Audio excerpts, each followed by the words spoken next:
So Splatoon 2 has come to a close. It's been 5 years. Really, 5 years? 2007 it came out, 18, 19, 20, 21, 22. 5 or 6 years, depending how you count it, I guess. But yeah, I remember day one going to get Splatoon 2, and it was after work. And I think the first thing I wanted to do was just play Turf War. That's all I ever did for like I reckon that was the first 3 months. I just played Turf War constantly. And then it's funny because I remember hearing about Oceanic server, the community, through Mr. A Game. And I joined it once upon a time when Splatoon 1 was out. But it was very inactive because I bought Splatoon 1 after the Final Fest and everything like that. What happened there, the Final Fest. So it was very inactive, so I left it. But then when I heard Splatoon 2 was coming, I'm like, okay, I'm trading in my Wii U, trading every Wii U game I have, trading every part of my Wii U that I want for the Switch to get Splatoon. And then, well, I mean, because Splatoon came after a little bit while after. This is the wrong weapon. I gotta change this weapon. Hold on. That's the better weapon. Yes. So yeah, I just remember getting so excited for Splatoon 2 when it was announced and ready to launch. And yeah, first few memories of playing Splatoon, other than just Turf War, like meeting, re-engaging with the Oceanic server and just, getting to know people and introducing myself around. And because like back 2017, I was just like any other regular beginner Splatoon player. Not really remembering too much what the weapons were like and what abilities did what. So Splatoon 2, I came in with like some sort of thought of what goes on, obviously. Because like thinking back now, when Splatoon 1 was out, when I played, I didn't touch story mode, I don't think. So I think that might have helped me in during my time playing Splatoon 1, because I don't think I got any higher than B rank in any of the modes in Splatoon 1, which is kind of funny now thinking about it, because if I were to go back, I probably would be able to reach S, or just like maybe S plus 1 or something maybe, because back then obviously you had S plus to S plus 50 or S plus 99, I can't remember. But yeah, S plus 99 was like the highest rank, and yeah, I got as far as B, I reckon, or maybe A. I honestly can't remember, it's so long ago. But yeah, I just remember because I remember uploading content about Splatoon 1 on the channel, my YouTube channel, and people were actually giving me tips. Because back then also, I was a bit big on, I was big on using Reddit, and I was always spamming my, well, not spamming, but self-promoting my YouTube content. And that was before, back then, when Reddit had a softer rule on self-promo. Now it's a bit hard to do that, but it's what it is. You can understand, because you want as a creator, you want to get your stuff out there, but when it's only self-promo dedicated Reddit channels, not really anyone's going to pop up and just like be constantly glued to your content forever. It's just a matter of sharing some of your content and maybe trying to get the odd one or two of those people who click to subscribe, and then it's another thing if they watch. But I remember posting stuff on that subreddit, and people were actually giving me tips. Now, one of the tips I remember, earlier tips I got from that was, you need to aim higher, stop looking at the ground. Oh, goodness me. I don't know why I'm talking about Splatoon 1, why should we talk about Splatoon 2? But I guess this is more broader about my Splatoon history, so I mean, that's fair, isn't it? I'm not talking about Splatoon 1 because I did play it. I did play March. Because a certain game called Smash Brothers for Wii U was out, and I was constantly playing that. And other games which I can't think of the top of my head. But yeah, Splatoon 2 was massive because I remember being a sticks player as well. Just constantly using sticks. And I think I might have transitioned to using motion on the Wii U gamepad. I was predominantly sticks, but then I went to motion for a little bit. I was like, nah, go back to sticks. I used sticks for like the first year and a bit, and then I got onto motion, and I was like, oh yeah, this feels a lot more natural and smoother, because just how motion works for me. Obviously there are people out there that still use sticks, and it's completely fine. You do what you want. It ain't gonna affect me how you play. But yeah, so after a little while with Splatoon 2 and getting to know the server and the community again, Oceanic, I joined a team called Team Proxy. Just tonight I was playing on stream with a few people on my my stream who follow me and whatnot, and some of them are good friends I've met and played with constantly and kept in touch. Hayes Mawal is one of those members, and Smarty Neo, also a former Proxy member. Donor Hunter, Shank, who was the creator or something, Vintendo, who's gone on to do other big things in the streaming community, and the other one is Manly Milkshake, who I have no idea who's doing. But yeah, that was my first competitive team, and I remember being a stick sploosh main. Kid you not. There was a video, I think on my YouTube somewhere, where the first few moments of Team Proxy, we're playing League, and I'm stick sploosh, and also stick scope charger, and that was like, watching that, I was like, is that really the same player? Like, is that really me playing sticks charger? Because believe it or not, that happened. Because like, you know, you want to play a bit of competitive, like give it a bit of a taste, see how you go. And like sploosh was just, because, you know, close range up in your face, you zoom along with swim speed, face, like just easy to kill, quick to kill. But then for some reason I went from that to scope. I don't know how that happened. Just maybe, it might be just the thing that the team needed, a scope player, and I was like, I'm just willing to do it, even though we had Dino Hunter, who was a Dynamo player, and yeah, that's pretty helpful, having a Dynamo. But you gotta remember too, back in these days, this is like version 1.0 or version 2.0. This was way before Kenza was a thing, and Booyah Bomb and Ultra Stamp. So like Splatoon 1 meta was like, Splatoon 2 meta was a lot different compared to what it is now. And like, that was when Splashdown was good. Splashdown was really strong at one stage, but then it got heavily nerfed, unfortunately. It's been so poorly treated ever since early days, and it's just like, ugh.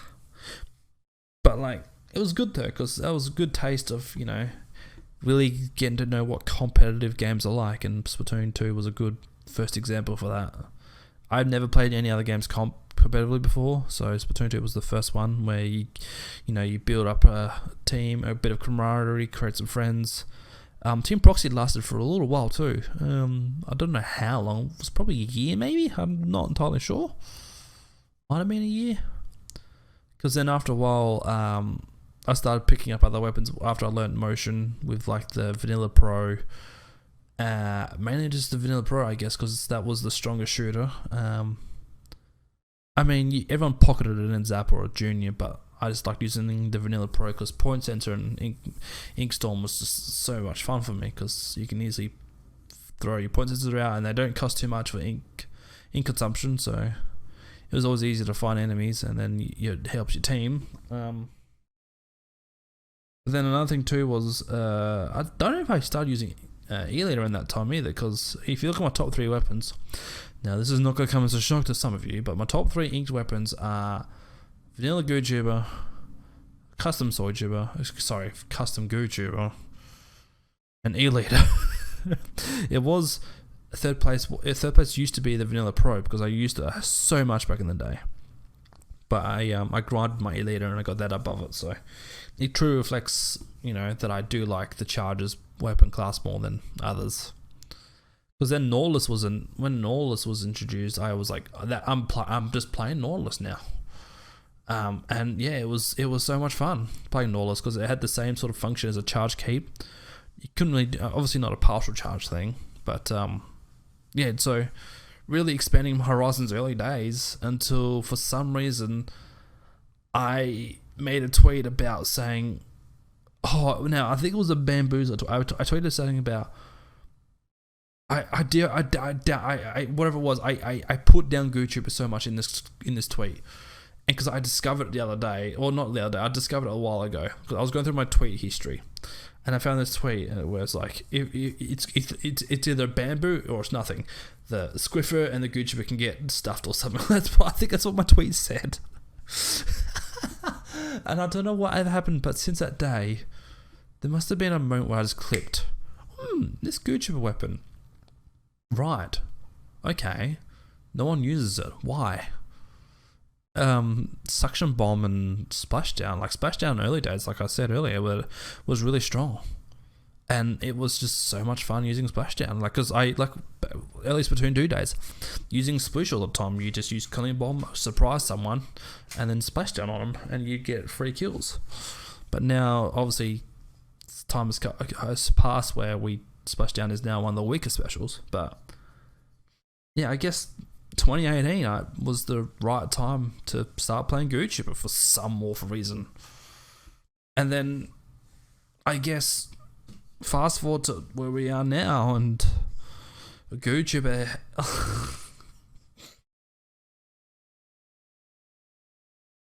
Gootuber is just, I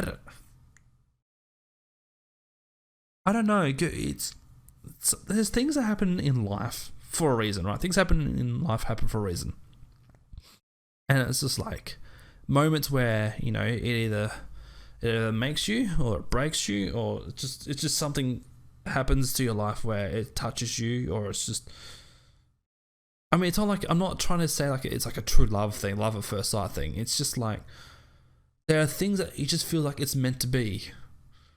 And because for me, right, like I always like the underdog card, like anything that's not like meant to be the best or the greatest, expected to win. I like the underdog, like the thing that, like the little guy, like, hey, look at me, I'm gonna do my best. Like, I'm supporting that guy, not the guy who's like, oh, he built a muscle guy, they work out the gym the 5 days a week. You know, everyone's like, yeah, good for you. Well, I'm like that anyway. Like, I don't care about the best, the strongest thing. I want to give that, like, the underdog guy a go, because you never know. Because like with the meta now these days, you expect the meta. Like, it's Tony Kid's a shot, splatter shot. It's Jet Squelch, a custom or vanilla. It's foil squeezer or regular squeezer, or it's splatter scope or ballpoint, or it's something crazy backliney good. And it's just so boring, and like Gootuber is none of that stuff. It's just not. This is turning into a Goo tutorial video. I'm so sorry. This is dumb. I'm sorry. I should focus on what the experiences I have with this. Okay, so 2018, right? 2018. Gootuber happened. Starting to meet Japanese players was another thing, as well as starting to meet other Gootuber players in the Western scene. Now, I think I think one of the first Gootuber players in the Western scene I met was Pickles. I think he was, because ever since I met him, we've just been playing with each other so many times. Like, he's been like one of the closest Goo friends online, I guess I could say. Like, we VC a lot every now and then, whether on our own. We have private messages just chatting about life and things. And it's, even though he's on the other side of the world, well, not really. He's in North America, obviously, but it's just so cool that we can like find people through this game that we can connect with, and just like trying to match up time zones, and just to say, oh, when you're able to play, or when can you play this time, blah blah blah. Because like obviously in the Australian scene, there are some players who don't mind playing with me, but like at the same time, like if you're doing a league and you want to get gold medals, you're not wanting me to play with you because you're not going to get gold. Well, you might. I mean, I've never gotten gold in quad league. So like if you look at Splatnet, I've got 0 gold medals in quad league. In twins, I have. In twos league, I've got a couple of golds.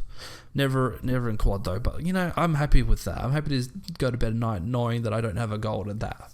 That's fine. I really don't mind. But yeah, so playing with Pickles, I guess once I found him, I just went on a mad hunt, just trying to find other Gootuber players, because I'm like, surely there are people out there who like this weapon as much as I do.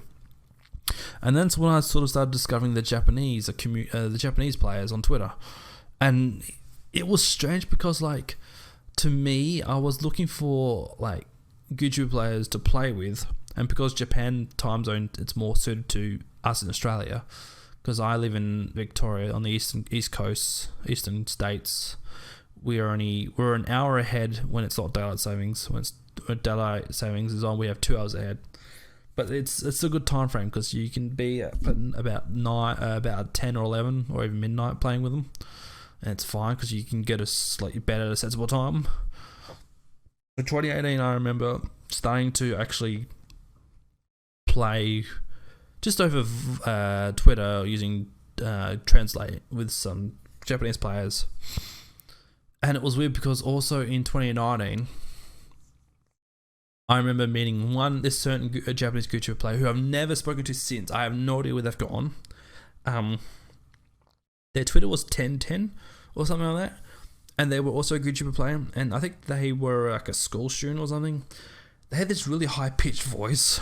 Like, I think they might have been like a grade 10 or something like that. But they had this really unrivaled kind of love for YouTuber as well. Like, what I was sort of seeking, because like, it's so weird because YouTuber is obviously not a meta weapon, so it's not the strongest weapon, but it sure as heck to us is the funnest weapon ever. So we went out and about, like, just trying to have fun, trying to like we were playing. I remember this one time I was playing. I think probably 2019. I was on a work trip. I finished work early, and I remember seeing them online, and they were in a voice chat in a Discord server where it was all Japanese. So I was like, okay, I don't know much Japanese at all at this stage. I joined the voice chat, and Tenora, they could speak a bit of English, so they were sort of translating for me. And that was like one of the first Japanese PBs or voice chats I ever joined. Then 2020 came along. Also, I kind of skipped over Venomous Squids. Let's rewind back to Venomous.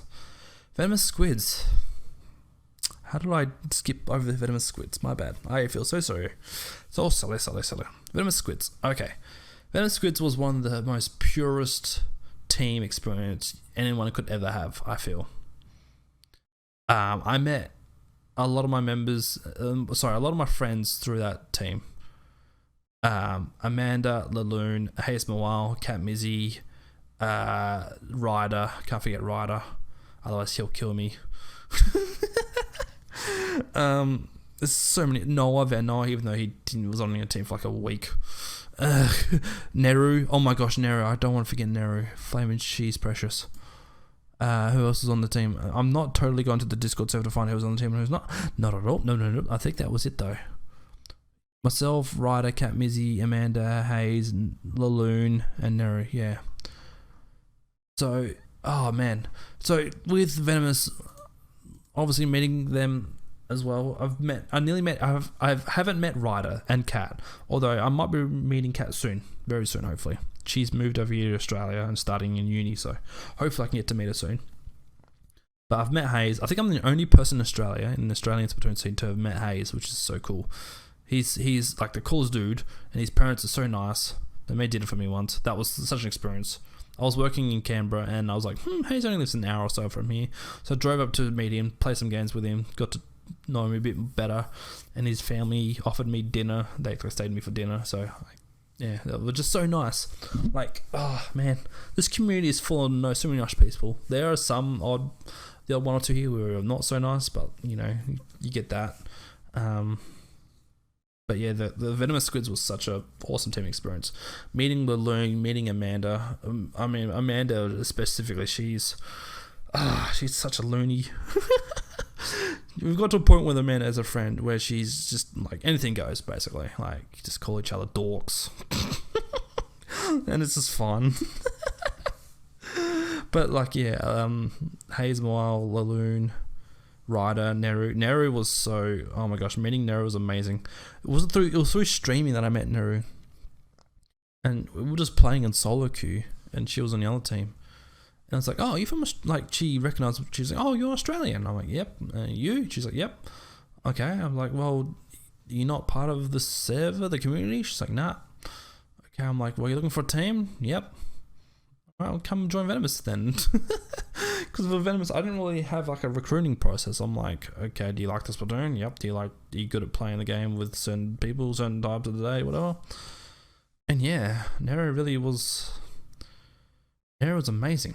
And then she went on to better things with other teams, obviously, but like, just, you know, you start off somewhere and then you hope for the best for everyone, that they, you know, can go to better things with their lives. And I feel like to a degree Venomous did that for most of us, if not all of us, actually. each of those members are still doing very well, I'm pretty sure. I know Hayes is. I know Amanda is. She's going really well. Like, she's got a new job and she's happy. Hayes is still doing his thing. Amanda, so Laloon is as well. Right, I haven't talked to Rod for a while. I should get back in touch with him. And Kat and Noah are both studying uni, so it's so cool that, you know, everyone's doing well with Splatoon, like, because that 5 years is an awful long time, and 5 years is enough to change a person. So for me, I became a father in 2021. So last year I barely touched Splatoon 2, so I was playing a lot of Pokemon shiny hunting because that was, you know, less effort than doing YouTuber, playing ranked and all that. But yeah, just so Venomous was just an awesome team experience overall, really. We had a few good seasons in the Oceanic series. That was good. I think we got first a few times, maybe a few of the 8 seasons that we played. But then, like all good things must come to an end, and Venomous disbanded in 2020 or 2021, maybe. Yeah, 2020, I want to say. And in 2020 was when I started learning Japanese, and that's when my life got different. So, learning to speak a little bit of Japanese, like vaguely, very beginner level, but like enough to play and speak with other Japanese players in voice chat and whatnot. So, I remember my first time after learning a bit of Japanese, I joined a voice chat, PB, and it was with Aoi-chan, and she, I think like most of the other players are just all high school students, and I was like, okay, how do I just, what am I doing? Because I'm a full grown on adult playing with mainly high school students, and some of them who are maybe like 19, 20 years old. But like, you don't really care or think about it too much when you're playing the game. It's more like, oh, how good are they? What's their skill level like? Yeah, that was really a cool experience. Like, from that first voice chat private battle session, I really got comfortable and was really encouraged by that. Like, I can go out and do more, like participate in Japanese lobbies, because like the problem is within Australia is like we're the only ones awake when everyone else is asleep, basically. Well, like compared to North America. So like, if I can't play with the Japanese my American friends or my YouTuber friends in America, usually I would go to the JP community, and well, not really community, but like just the Japanese player bases, and to see who's on Twitter and who's looking for private battles and stuff like that. And like, when I join them, I usually give them the old the nice greetings, the casual informal greetings, and then I try to tell them as much as I can in Japanese, and then we just go about our merry way of playing. Some of them will surprise me with speaking English back, because I feel like they think it's the nice thing to do, while for me I'm thinking, no, you don't have to speak English, you don't have to, it's fine, speak Japanese because I need to learn more. But they're so nice. Like, the Japanese players are the most wholesome player base I've ever played with. You can't tell me otherwise, because like everyone's comparing like on a skill level base, which is completely fine. I understand that Japan is the best region, the best skilled players are there, obviously. And then it's just a matter of, you know, 50-50 for the rest of the regions. But yeah, in terms of like the kindness and like how well behaved they are, and you know, as a whole, Japanese players are almost the best type of people to play with, in my opinion. Almost. Like, if you get to know them better, that could change. That opinion could change, but because of the time difference and the fact that I've learned a bit of Japanese, helps me have a better experience with them, almost to a degree. Because like, if I'm talking about playing with Pickles, for example, and like Gob and the others who are in the Goose server, the Gootuber server, because I'm the only one who lives in Australia, I'm mainly the only one active. It's hard to find the right time zone. Usually, like if it's 8 p.m. my time, it's 5 o'clock in the morning over there for them to be playing, and that messes with their sleep schedule, if they have one. So that's why I went about learning Japanese, because I discovered so many Gootuber players. Heck, even just like 2 or 3 weeks ago, maybe 4 weeks ago, I discovered a new Japanese Gootuber player.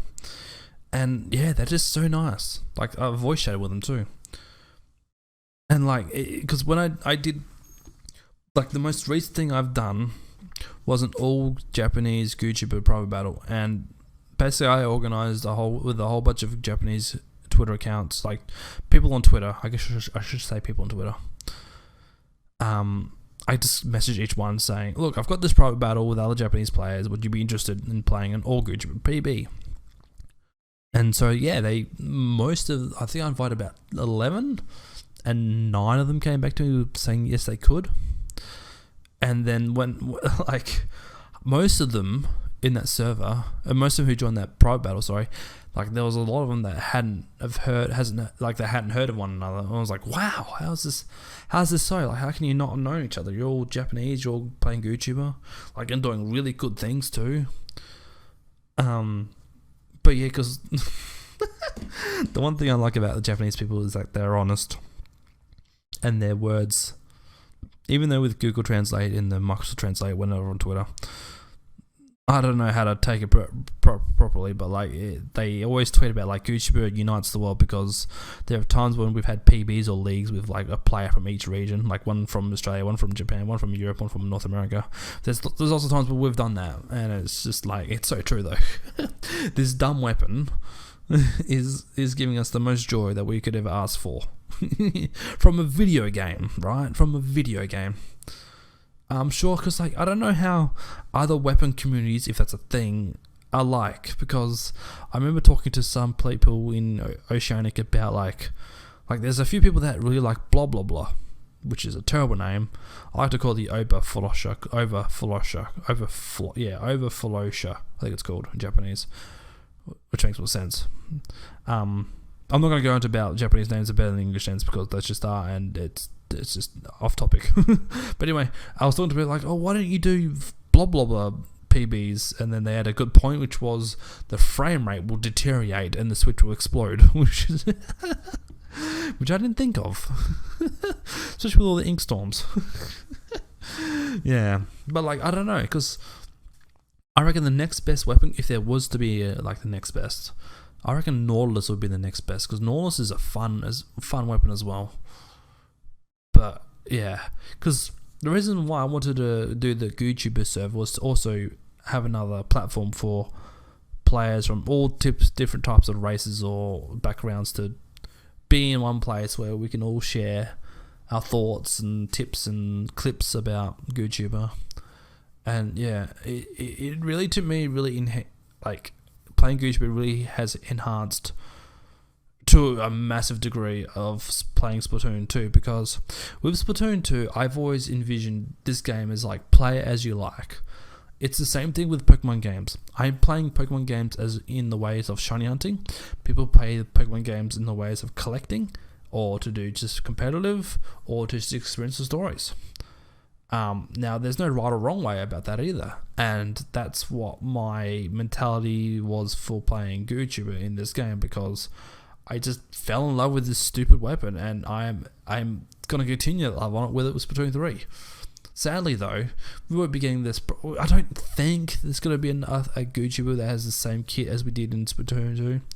Like Suction on Splashdown was so cool, yet obviously because the competitive scene's so eager on other weapons and shooters and stuff like that, it just had a questionable kit, I guess was the thing.